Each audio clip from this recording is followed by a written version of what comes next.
Bonsoir, merci de nous avoir choisis et bienvenue dans ce nouveau numéro de Politique Première, notre rendez-vous du lundi avec comme invité ce soir Marie-Luce Panchard, vice-présidente du conseil régional et conseillère municipale de Basse-Terre. Elle nous dira si elle compte se présenter aux élections municipales à Basse-Terre et de quelle façon. Nous aborderons le dossier de l'évolution de nos institutions. Il sera aussi question au cours de l'entretien de sécurité, de violence, ainsi que de nouveaux mouvements lancés par Harry Chalus. Marie-Luce Panchard, bonsoir et merci d'avoir répondu à notre invitation. Bonsoir à tous les auditeurs de Guadeloupe Première et bonsoir à tous ceux qui vont nous regarder après le journal. Bonsoir Olivier Lancien, bonsoir Claude Danican. Je suis ravie d'être là ce soir. Occasion de pouvoir échanger très librement et vraiment pouvoir dire ce que je pense de la situation actuellement en Guadeloupe. Comme d'habitude d'ailleurs. Olivier Lancien, bonsoir. Bonsoir Claude, madame, monsieur, bonsoir. Alors tout d'abord, deux mots sur le procès des grands frères qui est actuellement ouvert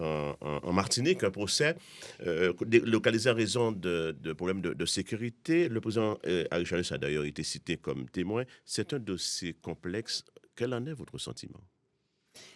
Écoutez, moi j'ai appris qu'effectivement le président Chalus était cité comme témoin ce matin par les médias. J'ai su qu'il est intervenu, il a dit ce qu'il avait à dire. Moi, sur ces sujets, vous connaissez ma position. Elle ne date pas d'aujourd'hui. Depuis que je suis engagée en politique, je ne fais aucun commentaire sur, effectivement, les affaires judiciaires. Et Dieu seul sait que j'aurais pu à un moment donné, puisque j'ai été moi-même concernée. Mais je crois qu'il est important de laisser la justice faire son travail, parce que la justice constitue un pilier essentiel du fonctionnement de notre démocratie. Donc je n'ai rien à ajouter. Le procès se déroule en Martinique. Il va y avoir effectivement des plaidoiries. Il va y avoir un jugement. Je crois qu'il faut laisser les choses se dérouler de manière très sereine. On a tellement à faire dans ce pays Guadeloupe. On a tellement de choses à régler pour les Guadeloupéens qui sont dans une grande souffrance parce qu'on voit monter cette paupérisation. Ça m'inquiète. Je vois la situation des familles, que je crois qu'il ne faut pas venir ajouter d'autres sujets là où effectivement il n'y a pas raison. Il faut faire confiance à nos institutions. Au-delà, Marie-Luce Panchard, vous parliez de cette grande pauvreté. Il y a une frange importante de la population qui vit avec moins de 840 euros. C'est de la très grande pauvreté. Quels sont les dispositifs, même si la région ne s'occupe pas vraiment d'insertion, que vous proposez ? Vous savez bien que ce n'est pas de la compétence de la région Guadeloupe. On a deux collectivités majeures. Je crois qu'il faudrait discuter de ça avec le département qui peut venir apporter une aide. Mais l'économique, c'est la région. Mais l'action économique, c'est une chose. Nous venons en soutien de tous ceux qui veulent investir, tous ceux qui veulent s'engager pour créer leur entreprise, les jeunes en particulier. On aura l'occasion de parler lorsqu'on viendra sur les questions de sécurité.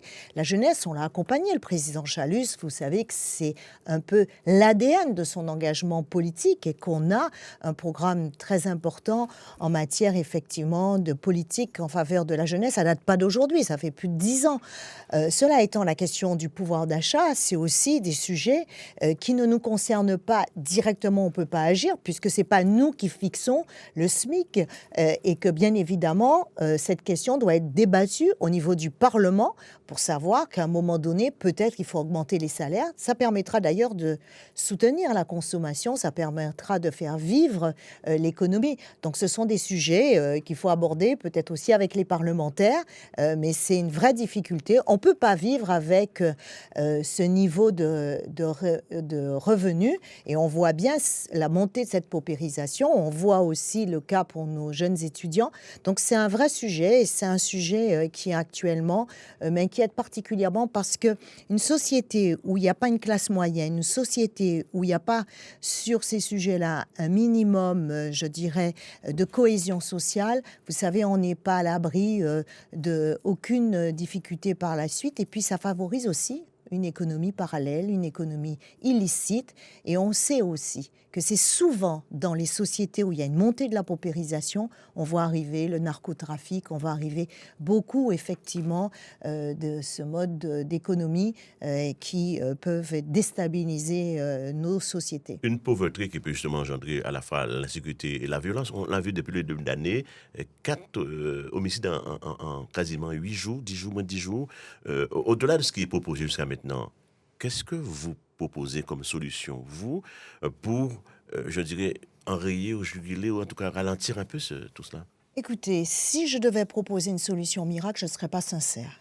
Vous savez, ce sujet est un sujet complexe. D'ailleurs, être aujourd'hui un élu, c'est particulièrement difficile et je voudrais d'ailleurs m'associer à ce qui se passe en Martinique avec le décès brutal du maire du François. Ça montre effectivement, quand on est un élu de proximité, ce que ça génère comme stress, ce que ça génère comme difficulté. Et je peux comprendre l'émoi et je m'associe effectivement au deuil et à la compassion qui a pu être envoyée à la famille et à tous les Martiniquais. Ce que je veux dire sur cette question-là, c'est qu'il faut agir à tous les niveaux. Moi, je trouve qu'on parle beaucoup sur l'aspect sécuritaire, c'est-à-dire quels sont les moyens pour rétablir l'autorité, le droit, assurer la sécurité des personnes. Mais on ne parle pas assez, je trouve, de la politique sociale. On ne parle pas assez de ce que nous pourrions faire pour ces familles, pour les familles guadeloupéennes. Nous faisons tous un diagnostic qui est celui de considérer qu'aujourd'hui, on a beaucoup de familles monoparentales. On a beaucoup de femmes qui n'arrivent plus à tenir leur structure familiale. Que faisons-nous? Moi, je pense qu'il est important de faire une évaluation. Où sont les travailleuses familiales qui sont devenues les techniciennes d'intervention sociale et familiale? Où sont les éducateurs?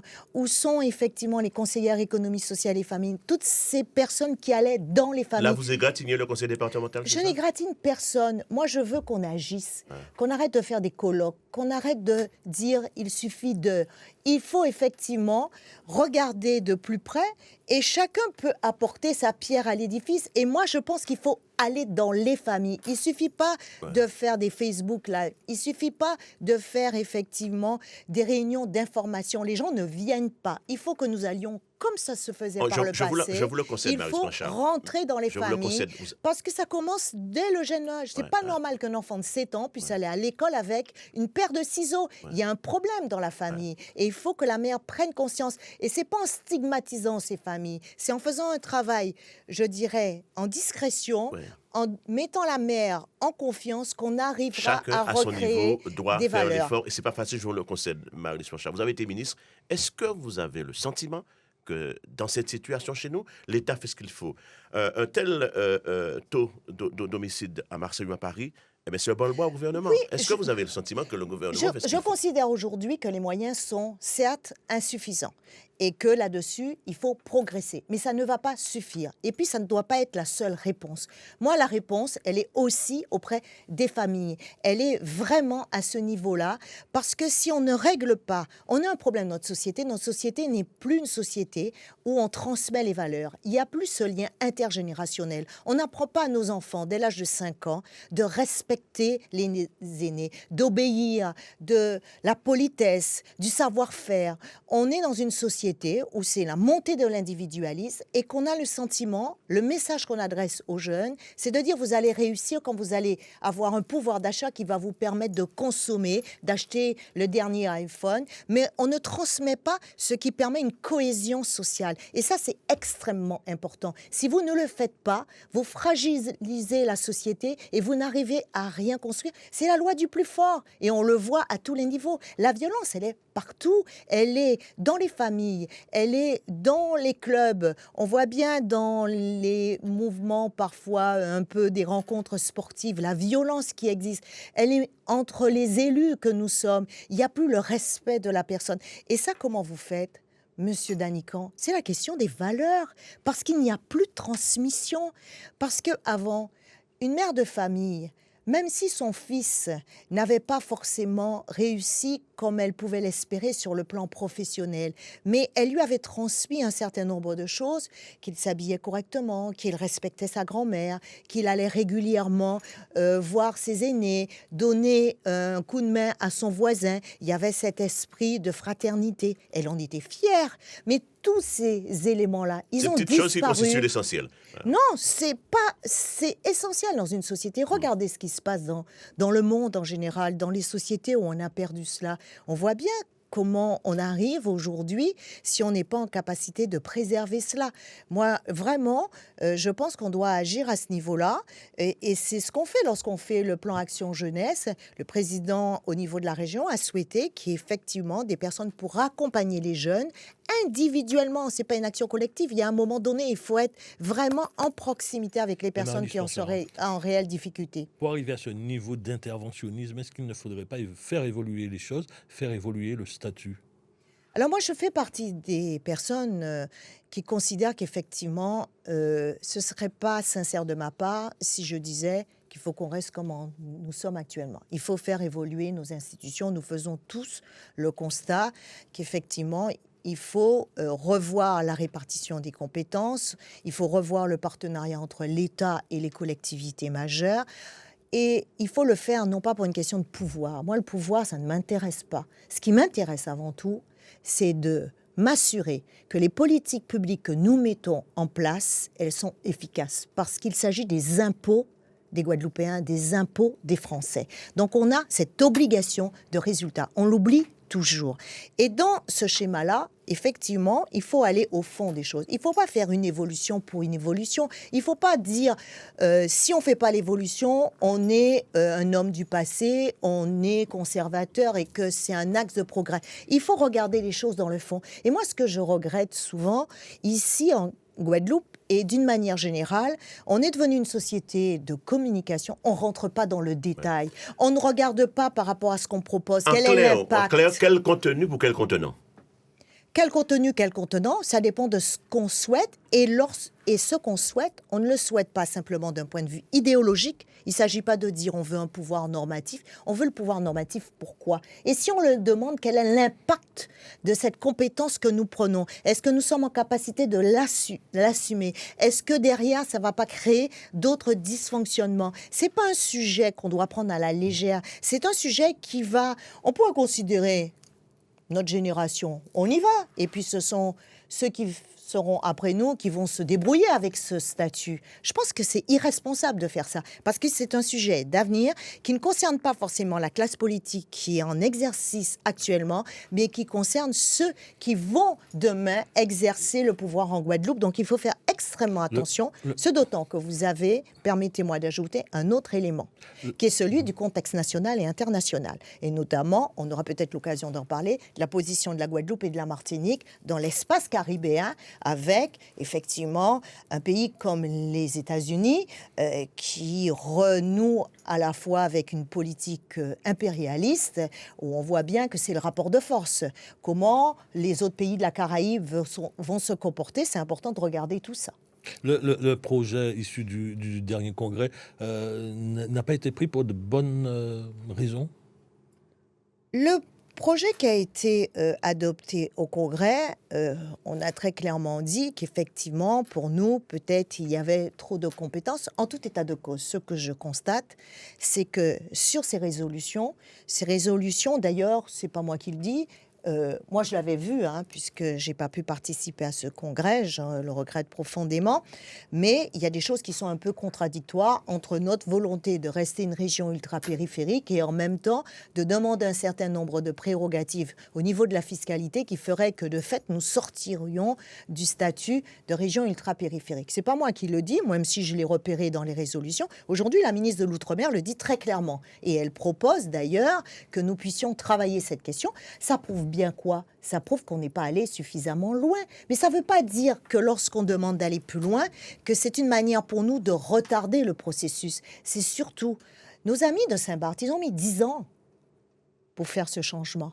Et vous savez... Ça fait plus de 20 ans maintenant. Oui, mais pendant ces 20 ans, qu'est-ce que nous avons fait pendant ces 20 ans ? Nous avons fait une grande généralité, peut-être un projet guadeloupéen, mais est-ce que nous avons pris compétence par compétence ? Est-ce que nous avons fait une évaluation des compétences actuelles ? Quelles sont celles qui peuvent être modifiées ? Si elles sont modifiées, quelle est l'étude d'impact qui va avec ? Au niveau de notre fiscalité, on n'a pas été jusqu'au bout de la réflexion. Et vous savez ce qu'on prend comme risque ? C'est que demain, nous n'aurons pas la plume. Nous allons donner ce pouvoir au niveau national et c'est le gouvernement qui va décider à la place. Et ça, je pense que ce n'est pas...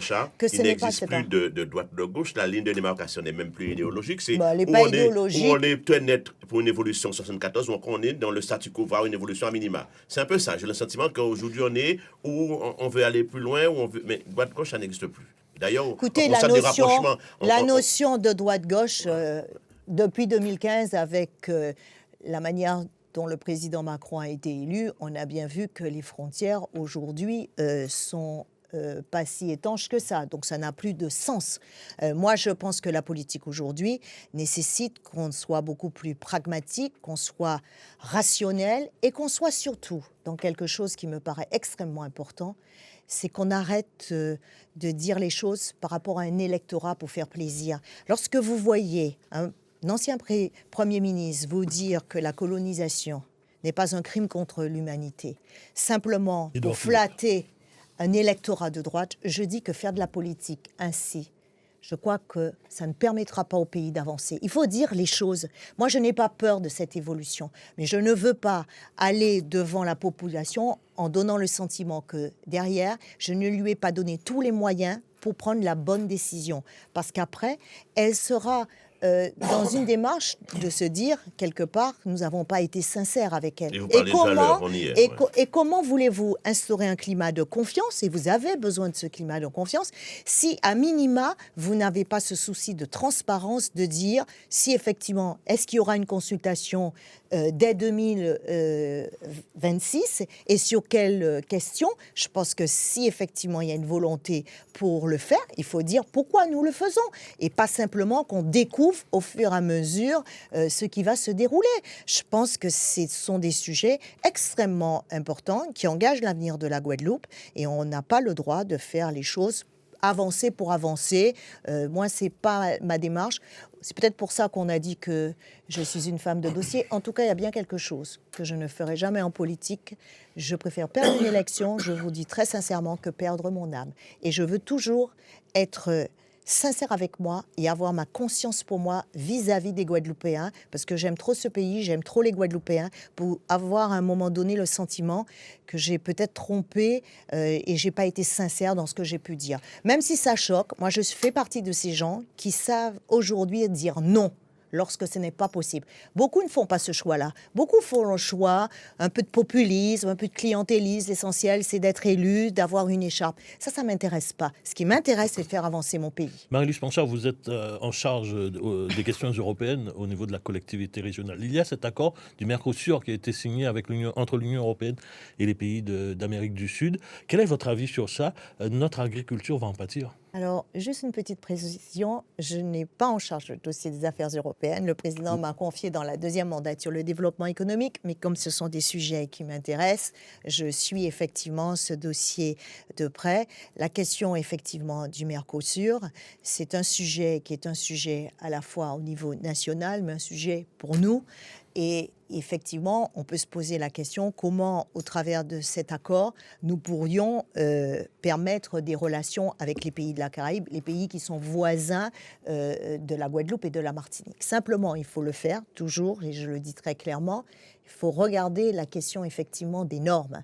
Parce qu'il ne s'agit pas pour nous de faire entrer des produits si en même temps on impose à nos agriculteurs, c'est le même problème, des normes qui feront que nous allons tuer l'agriculture guadeloupéenne. Alors c'est quoi l'autosuffisance alimentaire? Quelles sont nos perspectives en matière de développement économique? On a porté depuis des années, quelles que soient les sensibilités politiques, en disant qu'on ne peut pas être un territoire où il n'y a pas un minimum d'agriculture. On a défendu le développement endogène et on ne peut pas effectivement se trouver dans une situation où nous allons mettre en difficulté nos agriculteurs. Donc, il faut ne pas fermer la porte, mais en même temps, il faut peut-être se donner les moyens de se dire, si on n'applique pas ces normes à des produits qui rentrent sur notre territoire, il faut qu'il y ait la même égalité, en ayant aussi le souci de la question de la santé publique, parce que la question des pesticides, la question effectivement de tous les produits qui sont utilisés dont on ne maîtrise pas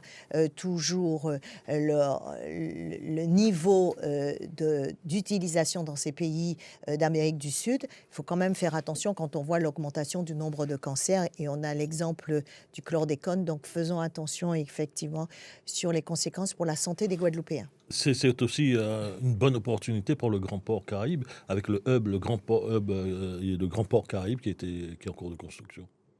Mais le Grand Port, c'est pas lui qui définit cette politique-là. c'est pas lui. Le port est un outil à la disposition des choix qui seront faits et des choix de territoire.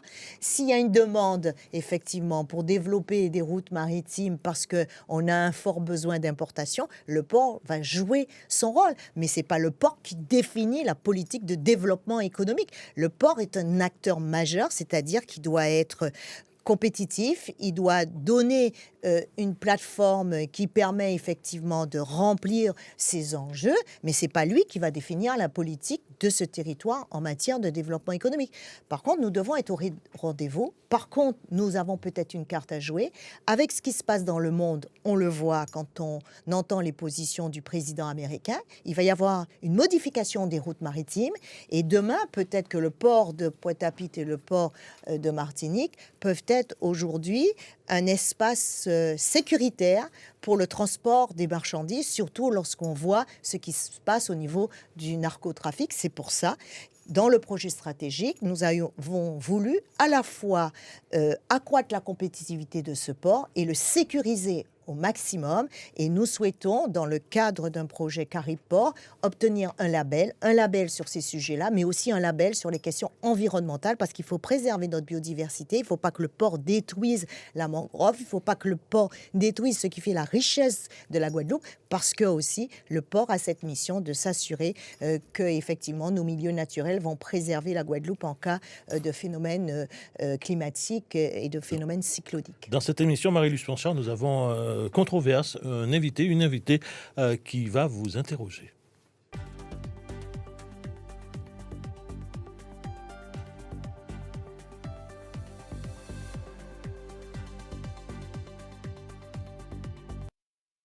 L'invité, c'est Nathalie Minacci, membre de l'ANG. Bonsoir, Madame Minacci. Bonsoir, Madame Panchard. Bonsoir, messieurs. Bonsoir, Madame Minacci. Vous avez, comme le veut la tradition, 15 minutes pour échanger avec Madame Panchard. Allez-y. Très bien. Mais Madame Panchard, la première fois qu'on s'est vus, ça remonte déjà à 16 ans, pratiquement. Nous étions assises face à face, toutes les deux. Vous, à côté du préfet des Forges, vous étiez ministre des colonies, c'est comme ça qu'on dit, nous. Et moi, j'étais effectivement dans la délégation du LKP, en charge d'une association qui s'appelle Coup de main pour une agriculture paysanne. J'en parle parce qu'on parlera d'agriculture tout à l'heure. Et nous étions en comité de suivi des accords du 4 mars. Et nous devions nous revoir pour suivre ces accords. Il y a eu une réunion, et puis je crois que c'est la deuxième fois que je suis assise comme ça en face de vous. Donc après ces accords, après ce comité de suivi, après ce mouvement important du LKP, il n'y a plus rien eu. En tout cas, qui concernait le LKP et concernant le suivi des accords. Ma question par rapport à tout ça, vous êtes devenue depuis vice-présidente de la région. On vous a entendu lors du dernier congrès nous faire un discours vibrant. C'est vraiment, ça nous a touchés puisqu'on a dit, ma Panchard qui a parlé comme ça, en parlant de responsabilité, etc. Aujourd'hui, quand on vous entend parler du statut, on a quand même l'impression d'une reculade par rapport à votre discours, qui nous a un peu surpris. Non, mais c'est vrai, parce que vous alliez très loin, vous aviez des accents de responsabilité, d'autonomie, etc.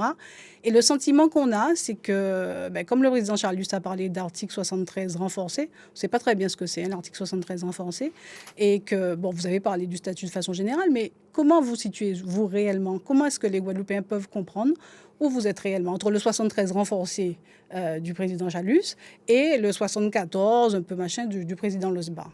Alors, je vais vous répondre très simplement. D'abord, sur les accords, quand j'étais ministre, si je n'ai pas été plus loin, c'est parce que moi, je suis quelqu'un de très carré. Il y avait des choses qui avaient été signées.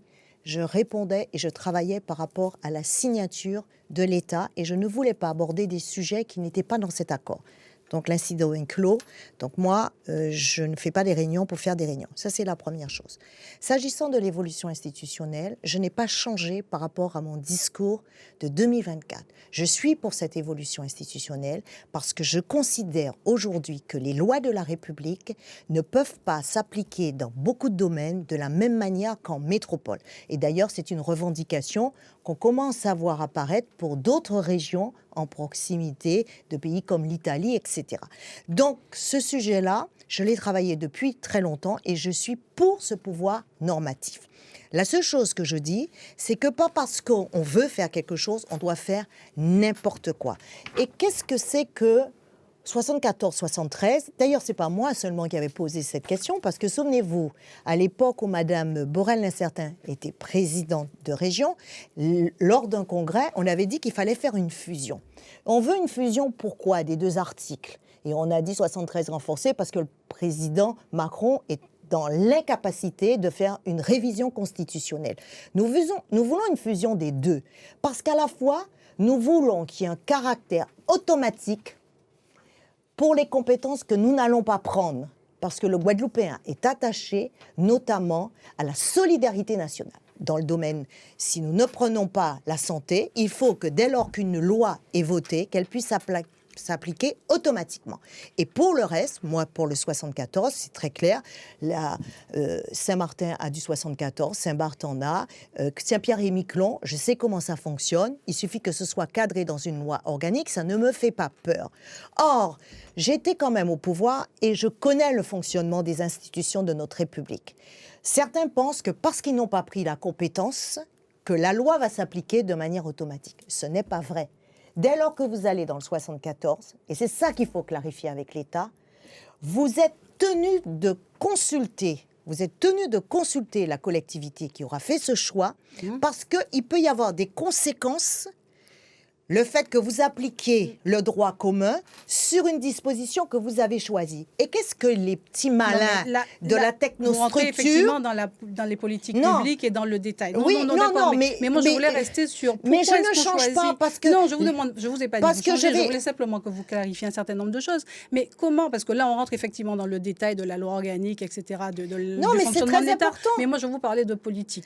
Quand on veut... Je vais vous donner un exemple. La politique, c'est on veut... Vous avez dit pourquoi faire. Comment est-ce que vous analysez aujourd'hui la Guadeloupe? Il faut parler clairement aux Guadeloupéens. Oui, mais lui parler à partir d'un projet. Lui parler à partir d'un projet politique. Mais le projet, il lui existe. Parler à partir de... Non, mais c'est pas ça que je veux vous dire. Je vais vous emmener en fait sur pourquoi est-ce qu'on fait de la politique, quelle est notre ambition, voilà. Donc moi, par rapport à ça, j'aurais aimé vous interroger sur autre chose. Aujourd'hui, quand vous regardez la Guadeloupe, quels sont pour vous les dangers majeurs qui nous concernent? Quand vous regardez, on a parlé de la violence, on a parlé de la vie quotidienne des gens, mais sur l'évolution d'un pays, sur la façon dont on va se projeter, qu'est-ce qui pour vous est très important en termes de danger? La population de la Guadeloupe diminue, on le sait par exemple. On sait également que nos jeunes s'en vont, que notre population vieillit. On sait que nos terres sont vendues à tous les Européens un peu argentés qui arrivent en Guadeloupe peuvent acheter des terres sans problème.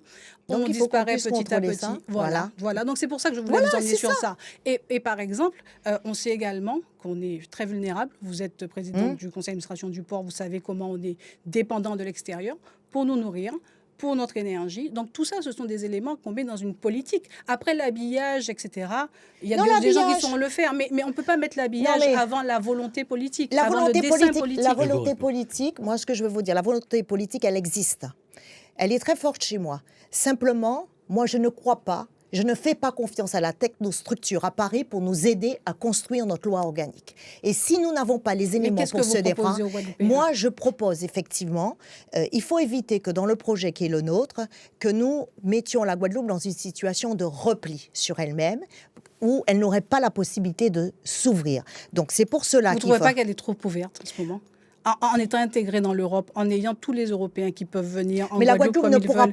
Vous ne pensez pas qu'elle est trop ouverte? La Guadeloupe ne pourra pas se développer sur un repli sur elle-même. Ce qui va se passer, c'est que notre jeunesse, pour le coup, ne restera pas en Guadeloupe. Alors, ça peut être, déjà pas, Madame elle ne reste pas aujourd'hui parce qu'on ne lui donne pas la possibilité d'investir, on ne lui donne pas la possibilité, elle n'a pas cette souplesse, elle a un rôle à jouer au niveau du développement économique. Mais bien sûr, mais pour cela, il faudrait qu'on puisse nous donner un certain nombre de compétences que nous n'avons pas et que nous pouvons demander, notamment sur la question de l'aménagement du territoire, pour qu'effectivement, nous avons un littoral, nous avons un tourisme qui peut être un facteur de développement, mais il faut plus de souplesse. Moi, ce que je ne veux pas dans cette affaire, c'est qu'effectivement, c'est là qu'on peut échouer, parce que bien souvent, la technostructure utilise cette difficulté du fait qu'on ait un statut particulier, de ne pas mettre en application ce qui est essentiel, je crois, pour les Guadeloupéens, c'est la question de la solidarité. Et ils l'ont déjà fait. J'ai été amenée à traiter le sujet parce qu'une loi devait s'appliquer au motif qu'effectivement, il y aurait des conséquences. On ne l'a pas appliquée et le territoire a dû attendre 4 ans pour avoir cette application. On le sait. Et donc, la loi de départementalisation, c'était 1946 et l'alignement du SMIC, 1995. Nous n'avons nous n'avons pas... Vous savez, il y a un grand principe, et je l'ai appris à mes dépens. Qui paie commande. Dès lors qu'à Paris, on ne pourra plus commander parce qu'on ne sera plus en mesure de le faire, on ne va pas nous aider. Donc il faut s'armer. Il faut s'armer. Et moi, je veux faire partie de ceux qui faut... Et il faut développer en Guadeloupe une souveraineté alimentaire, une souveraineté énergétique, il faut du développement économique, il faut qu'on se... Alors, il n'y a pas de repli sur soi, mais il faut être capable, il faut maîtriser le foncier. Il faut maîtriser le foncier. Il faut avoir des moyens financiers. Donc, ça veut dire qu'il faut maîtriser aussi une certaine fiscalité. Il faut avoir une compétence douanière.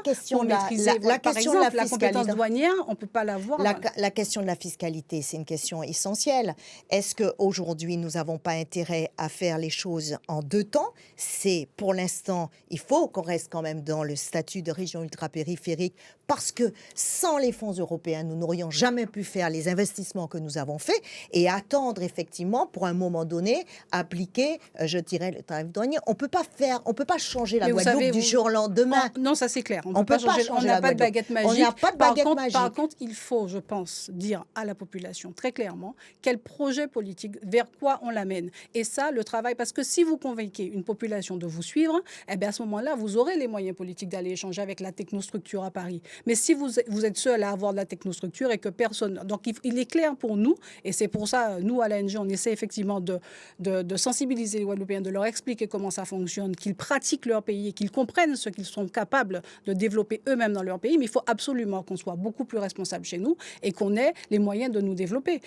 Tant qu'on sera... Alors, on a des infrastructures européennes parce qu'on a de l'argent européen, c'est très bien, sauf qu'on est souvent incapable de les entretenir. Et donc, on a des friches industrielles parce qu'on est capable de faire de l'investissement. Ça, l'Europe nous aide à investir, il n'y a pas de problème parce que comme on ne produit rien, l'argent qu'elle nous donne, il repart.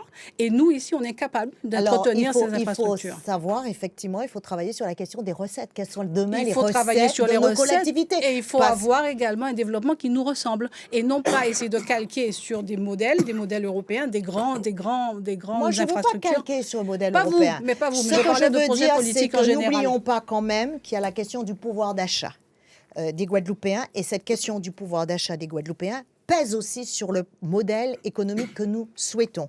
Parce que les Guadeloupéens ont une habitude de vie. La question de l'occidentalité, c'est ça.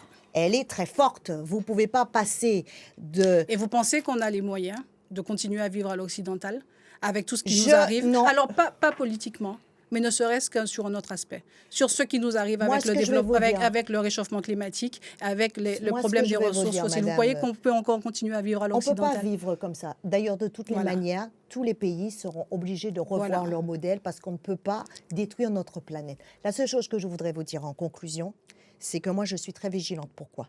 Parce que j'ai appris. J'ai beaucoup travaillé sur le statut de la Polynésie, sur la Calédonie. Et j'ai été confrontée à ça. Quand j'ai vu un Premier ministre d'Australie me demander un rendez-vous personnel, j'ai mesuré à quel point il n'y a pas de petite nation sans une grande nation derrière. C'est-à-dire qu'aujourd'hui, on ne peut pas se dire que demain, nous serons les Guadeloupéens, que nous allons négocier seuls en face avec le monde. Il y aura toujours, et l'exemple de Cuba est là pour nous le rappeler. Et vous avez vu combien, comment dirais-je, la Russie qui s'était un peu désengagée, voyant ce qui est en train de se passer avec la position de M. Trump qui a envie de contrôler toute cette région, vous avez vu comment M. Poutine a envoyé rapidement son ministre des Affaires étrangères. Il n'y a pas de petite nation, mais il n'y a pas de grande nation non plus. L'actualité récente nous le montre. Ce n'est pas parce que vous êtes des grandes nations comme la Russie, comme la Chine, comme les États-Unis que vous êtes... Donc, de toutes les façons, on est petit, on a de la chance de pouvoir nous développer sans qu'effectivement il y ait trop de prédation sur nous. Essayons de nous développer, essayons de répondre aux besoins essentiels de notre population, mais n'essayons pas à chaque fois de nous adosser à quelque chose de plus grand, parce que de toutes les façons, il n'y a plus de grandes nations. Mais de toutes les manières, on sera contraint de le faire, et de toutes les manières, il y a un exemple qui est à nos portes, c'est de regarder le comportement de certains pays de la Caraïbe aujourd'hui qui sont indépendants. Regardez comment ils ont réagi par rapport aux injonctions du président des États-Unis. Ils essaient de résister, c'est pas facile, mais vous voyez bien que l'Europe aussi, même Emmanuel Macron a eu du mal aussi à résister. Donc vous voyez que c'est pas un sentiment de peur qu'on doit faire naître. On doit faire naître un sentiment effectivement de responsabilité, de souveraineté, de se mettre debout et de prévoir nous-mêmes pour affaire nous. Ça, c'est important. Je suis d'accord, il faut un sentiment de responsabilité, mais il faut aussi un discours de vérité. Échange très très fixé, très nourri, on le voit. Encore une question et réponse rapide, une petite question. Une petite question, je ne sais pas, j'avais un texte sous les yeux qui disait effectivement, je voulais vous le lire rapidement, je ne sais pas si j'ai le temps. Alors, des protagonistes qui décident d'unir leurs efforts afin de bâtir un projet de développement économique, social et culturel impliquant la prise en compte des identités propres à chaque région et basé sur l'évidence que la dignité possède du travail et non de l'assistanat. Et ils voulaient un projet qui devait encourager la créativité, l'émergence d'activités productives afin de mettre un terme au développement d'une société de consommation.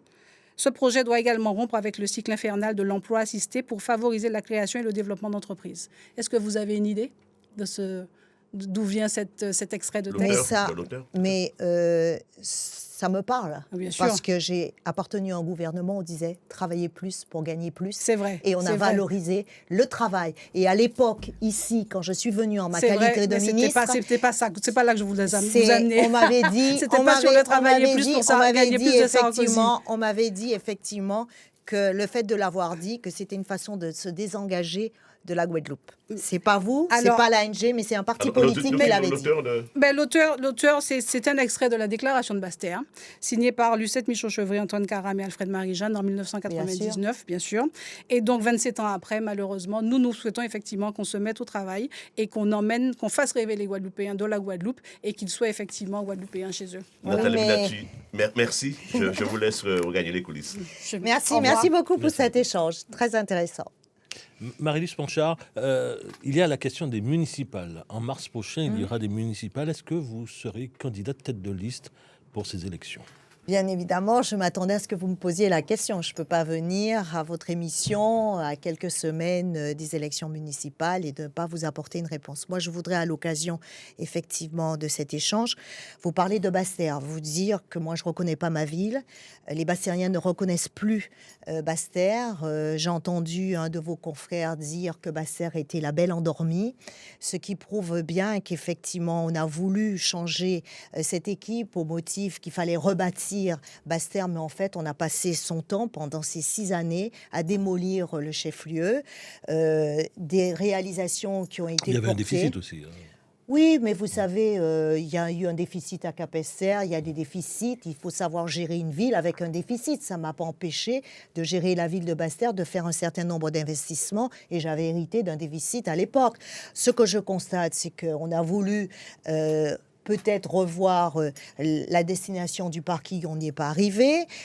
On a voulu effectivement, à un moment donné, se dire qu'il fallait revoir le Tivoli. C'était très bien, pourquoi pas, mais on ne démolit pas des investissements et alors qu'on ne propose rien. En matière culturelle, on a mis en vente, ça fait l'objet effectivement d'échanges assez vifs, la maison Liensol. On n'a pas trouvé d'acquéreur. On a vendu un autre bien, on n'a pas trouvé d'acquéreur. Quel est le bilan? Heureusement que le président Chalus était là.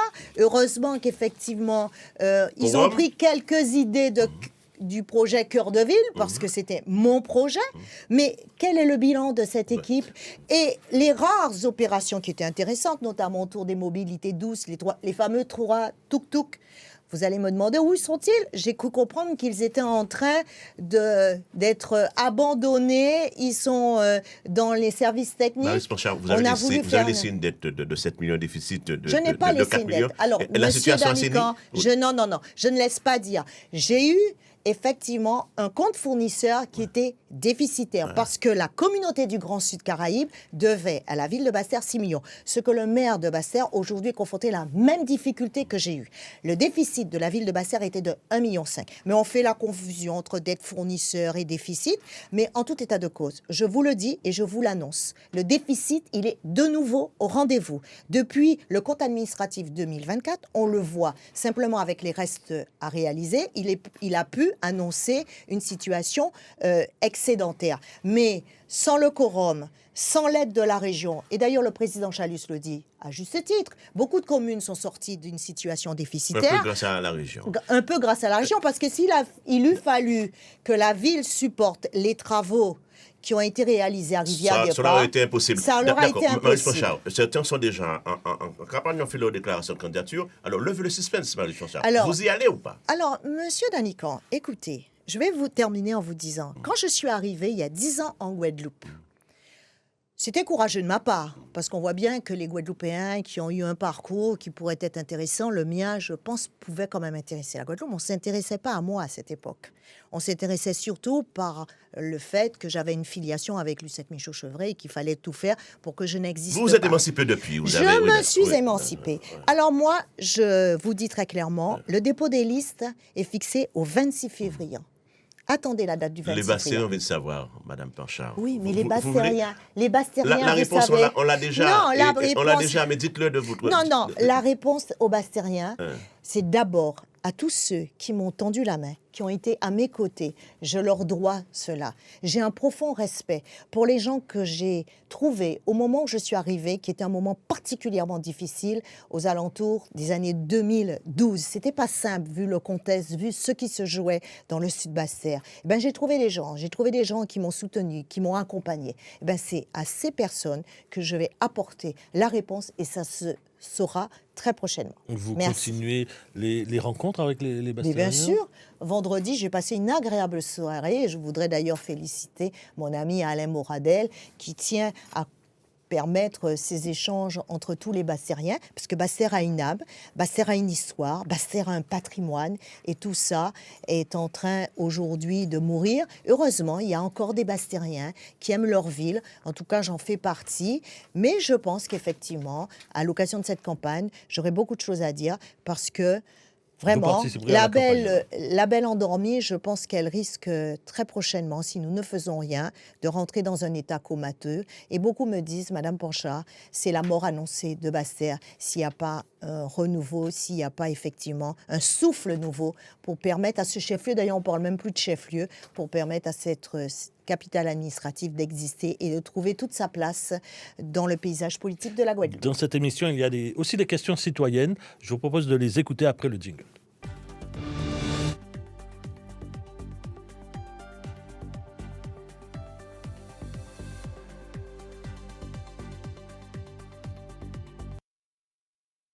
Avec cette première question, cette jeune mère de famille qui s'inquiète notamment de l'insécurité et du dossier de l'eau. Écoutez. Je voudrais m'adresser à Marie-Lise Panchard. Tout ce qui est violence, qu'est-ce qu'elle peut faire justement pour les jeunes de Guadeloupe, pour la violence? Et aussi les problèmes d'eau qu'on a en Guadeloupe. Surtout, je suis maman de 3 enfants et je peux vous dire que ce n'est pas évident. Alors, je voudrais savoir, qu'est-ce que vous pouvez faire pour nous justement? Alors, c'était la deuxième question, une Bastérienne qui vous interrogeait sur la violence et la jeunesse. Sur la violence à Basse-Terre, effectivement, c'est quelque chose qui préoccupe les Bastériens parce qu'on n'avait pas connu trop ce phénomène.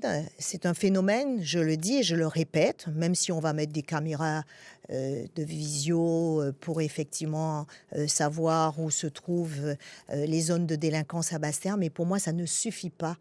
Il faut se poser la question du rôle du Centre communal d'action sociale. Il faut être dans les familles, il faut les écouter, il faut les recevoir, il faut les accompagner, il faut qu'il y ait des liens beaucoup plus importants entre le département et la ville de Basse-Terre, le comité local de prévention de la délinquance. Est-ce qu'il fonctionne? On nous dit que ce sont des outils formidables. On a toujours, en organisant des réunions, on veut se donner bonne conscience. Moi, je dis que ça ne fonctionne pas. Je vous dis très simplement. Parce que quand j'étais maire, je ne connaissais pas, je n'avais pas la liste des décrocheurs. Il y a des enfants qui sont plus scolarisés. Ils ne vont plus à l'école depuis l'âge de 12 ans. Un maire doit savoir ça dans sa commune pour voir comment il agit auprès de la maman. Alors moi, je lui dis très clairement, si je suis en responsabilité sur ces sujets-là, je crois que je vais agir d'abord auprès des familles, auprès des mamans, pour leur donner le goût à nouveau d'éduquer leurs enfants et leur transmettre ces valeurs qui sont essentielles à notre société. Et sur le domaine de l'eau, bon, elle a dû entendre qu'effectivement, nous sommes fortement engagés. Je ne vais pas reprendre ce que j'ai dit à l'occasion d'un forum. La région, depuis 2018, nous avons investi plus de 200 millions pour effectivement régler ce problème de l'eau, dont 60 millions sur les fonds propres de la collectivité. C'est autant en moins pour les routes, autant en moins pour les lycées. Mais nous le faisons pourquoi? Parce que l'eau, c'est vital. Et puis, je pense qu'il y a un problème de gouvernance. Puis, il faut dire aussi aux Guadeloupéens qu'on a fait croire qu'il suffit de créer un syndicat unique, on allait régler le problème depuis 2009. Mais quand vous avez des déficits, des structures antérieures et que vous les transmettez à chacune des structures, ben c'est très difficile de gérer. Et à un moment donné, il faudra prendre les mesures qui s'imposent pour réduire les charges, parce que le syndicat aujourd'hui a plus de charges et pas suffisamment de recettes. Je vous propose d'écouter l'autre question. Qu'est-ce qu'on fait exactement pour la Guadeloupe, les jeunes en particulier, pour éviter toute cette violence que nous avons? Parce qu'il y a des choses très certainement qui sont mises en place, mais peut-être qu'ils ne le savent pas ou qu'ils ne veulent pas le savoir ou on ne leur dit pas. Voilà, j'attends votre réponse. Merci beaucoup. Je ne vais pas me répéter puisque je l'ai dit. Par contre, il y a quelque chose, un élément qui me paraît important. Vu la situation de la Guadeloupe, je trouve extrêmement important. Ce qui était le cas lorsque j'étais en responsabilité, je trouve qu'on devrait faire un point chaque mois sur la situation de la délinquance pour voir comment les chiffres évoluent et voir où ça se situe exactement de manière avec les maires concernés, avec le public concerné, voir comment on peut agir concrètement en s'appuyant sur les associations. On oublie le rôle des associations. Les associations sont un vecteur pour conduire les politiques publiques. Donc, c'est une des réponses que je voudrais apporter à ce niveau-là. Juste 2 mois avant de terminer, on vous a vu aux côtés d'Arichalis pour le lancement de son nouveau mouvement, l'Alliance guadeloupéenne. Rien de bien normal, je dirais que vos destins sont liés. Moi, je trouve l'initiative du président... Ça rappelle un peu Objectif Guadeloupe. Non, vous m'avez posé la question. Vos confrères m'ont posé la question. Ce n'est pas du tout Objectif Guadeloupe. Ce n'est pas du tout la même philosophie. Moi, je prends ce mouvement. Je ne sais pas si le président partage avec moi. En tout cas, moi, je l'ai vu comme quelque chose de positif. Pourquoi ? Parce qu'on dit toujours, nous sommes là depuis 10 ans. Nous posons des politiques publiques et ce sont une autre génération qui va mettre en œuvre. Il faut préparer cette génération. Bien souvent, nos aînés n'ont pas préparé leur succession. Donc, je pense que c'est très bien, effectivement, d'être dans cette transmission. Et moi, je suis aussi dans cette transmission. Parce qu'à un moment donné, il faut savoir sortir en politique. Il faut être présent. On peut être utile à son pays. Mais il faut donner les armes à ceux qui veulent s'engager. Il faut donner aussi l'envie. C'est pas simple aujourd'hui de s'engager en politique. Donc il faut donner l'envie, il faut former ces jeunes, il faut leur montrer effectivement quel est le rôle d'un élu. Un élu est là pour donner une vision, un élu n'est pas là pour remplacer la technostructure. Un élu est là effectivement pour donner l'espoir, mais pour dire aussi les choses et mettre chacun devant ses responsabilités, parce que le citoyen aussi est responsable de ce qui se passe dans son territoire. Donc tout ça, c'est très important. Et je trouve bien qu'effectivement, au-delà des partis classiques que nous connaissons, le PS, le GUSR, le Rassemblement national, que nous ayons un mouvement qui pense effectivement, c'est une réponse à la jeunesse, à ceux qui demain seront aux commandes pour la Guadeloupe, pour le pays Guadeloupe. Nous arrivons au terme de l'émission. Marie Blanchard, merci une nouvelle fois d'avoir répondu à notre invitation. Politique Première revient lundi prochain avec un nouvel invité. Excellente soirée. Très bonne soirée.